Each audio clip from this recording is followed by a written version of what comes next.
Hello friends, my name is Asha and welcome back to my YouTube channel Learning Heritage with Asha. Before watching this video, please like, share, subscribe my channel and don't forget to press the bell icon.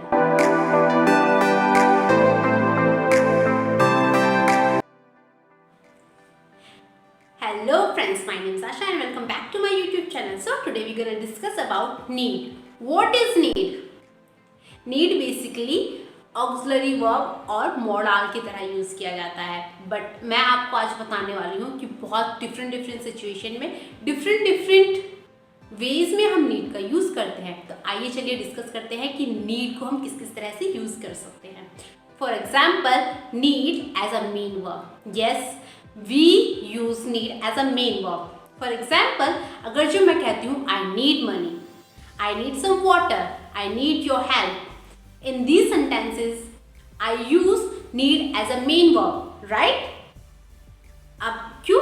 क्योंकि यहाँ पे हमने कोई भी helping verb use ही नहीं की है, और जब कोई हेल्पिंग वर्ब नहीं यूज की है तो नीड क्या है? नीड एक मेन वर्ब की तरह काम कर रहा है, ना कि ऑक्सिलरी वर्ब की तरह। ओके, इसके साथ कोई भी अदर वर्ब नहीं लगा है, तो यही एक मेन वर्ब की तरह काम कर रहा है। नेक्स्ट सेंटेंस, अगर जो मैं कहूँ he needs me या she needs you, in these sentences I use as. Why?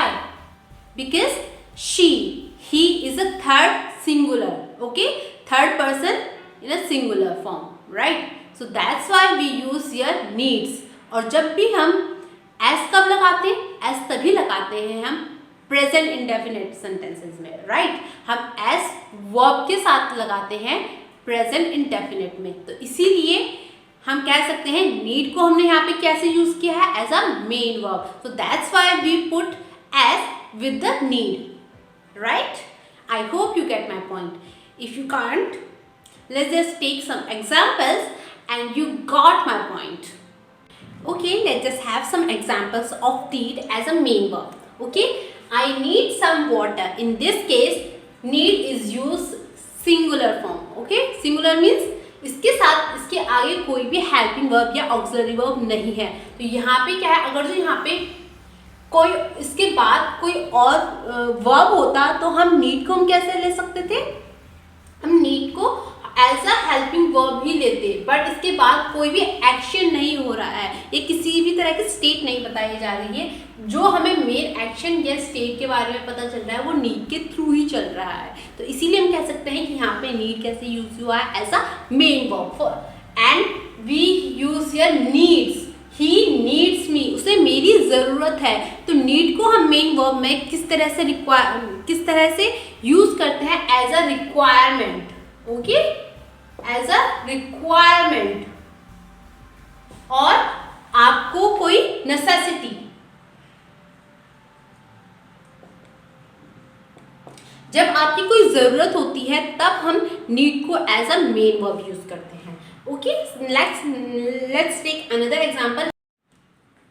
Okay, let's just take another example. You need a break because you have been working for so long. You have been working so long, so that's why you need a break. In this sentence, we use need as a main verb, right? Now we just talk about need as an auxiliary verb. Okay, when we use need as an auxiliary verb, we use need plus to. Okay, we use need plus to, right? I need to take some rest. So here need is used as a helping verb and take is used as a main verb, right? यानी helping verb कैसे use हुआ? Need as a helping verb use हुआ है कि आपको जरूरत है, क्या करने की जरूरत है? लेने की, थोड़ा आराम करने की जरूरत है। तो यहाँ पे take as a main verb use हुआ है और नीड क्या है? एज अ हेल्पिंग वर्ब या मॉडल के रूप में यूज हुआ है। आगे देखो, they need to do something, उन्हें कुछ और करने की जरूरत है। तो यहाँ पे भी नीड क्या है? ऑक्सिलरी वर्ब यूज की तरह यूज हुआ है। टू के बाद जो डू है वो है मेन वर्ब, कुछ करने की जरूरत है, नेसेसिटी। यहाँ पे नीड का मतलब नेसेसिटी और डू मतलब करने की जरूरत है। और और एक और चीज़, मोस्ट ऑफ द केसेस में जब नीड हम यूज़ करते हैं वो नेगेटिव सेंटेंसेस में करते हैं, या फिर हम इसे क्वेश्चन मार्क यानी क्वेश्चन पूछने के सेंस में यूज़ करते हैं। जैसे हम यूज़ कर सकते हैं नीड आई वेट हियर, क्या मुझे यहाँ पे इंतजार करने की जरूरत है, तो हम यहाँ पे क्वेश्चन पूछ रहे हैं और यहाँ पे नीड कैसे यूज हुआ है, एज अ हेल्पिंग वर्ब। ठीक है, हम पूछते हैं ना इज दिस योर पेन, तो इज क्या हेल्पिंग वर्ब, इसी तरह से यहाँ पे नीड कैसे यूज हुआ है, एज अ हेल्पिंग वर्ब। आगे देखो, जब हम नेगेटिव सेंस में नीड का यूज करते हैं तो नीड के साथ हम टू कुछ केसेस में लगाते हैं और कुछ केसेस में नहीं लगाते, और ये बहुत बड़ा कंफ्यूजन है। तो आज मैं आपका ये कंफ्यूजन दूर करने वाली हूँ। You don't need to stay here so long, यानी आपको यहाँ पे बहुत ज़्यादा देर तक रुकने की ज़रूरत नहीं है। We use here don't, you don't need to stay here, so don't के नीड के बाद हमने यहाँ पे टू लगाया है। नेक्स्ट सेंटेंस देखते हैं, you need not have work hard so long. ठीक है, इस उम्र में तुम्हें इस उम्र में उसे इतना हार्ड वर्क करने की ज़रूरत नहीं थी, या उस उम्र में उसे इतना लंबा देर तक या इतनी देर तक हार्ड वर्क करने की ज़रूरत नहीं थी। यानी वो पास्ट की बात, कोई इवेंट एक्चुअली हो चुका है उसके बारे में बात कर रहे हैं। ओके, इवेंट जो पास्ट में हुआ था। ओके, इवेंट जो पास्ट में हुआ था। आगे देखो, so next point is need as a noun. Yes, we use need as a noun also. For example, money is humans need, यानी पैसा हर इंसान की ज़रूरत है, राइट? तो यहाँ पे need ज़रूरत है, ठीक है, सेंस सेम है, बट इसके बाद कोई नाउन नहीं है, कोई फ्रेज जुड़ा ही नहीं है। नीड क्या लास्ट में है और यहाँ पे एज अ नाउन ही यूज हुआ है। पैसा इंसान की जरूरत है, ठीक है।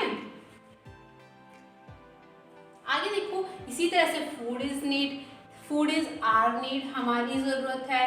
ओके, और क्या है, water is our need, education is our need. There is so many ways we use need as a noun. Okay, I think आपको ये नीड का टॉपिक बहुत छोटा सा था, बट मैंने उसे एक एक पॉइंट क्लियर करके बताया है कि किस किस सेंस में, किस किस सिचुएशन में, किस किस वे से आप एक नीड को यूज़ कर सकते हो। सिंगल वर्ड है बट कंफ्यूजन रहता ही है। तो आज आपकी कंफ्यूजन दूर हो गई होगी कि टू के साथ विदाउट टू हम नीड को किस तरह से यूज़ करें। अगर जो आपको ऐसे ही वीडियोस चाहिए तो आप मेरे चैनल को फॉलो कर सकते हैं और सब्सक्राइब करें। Okay, tata bye bye, take care.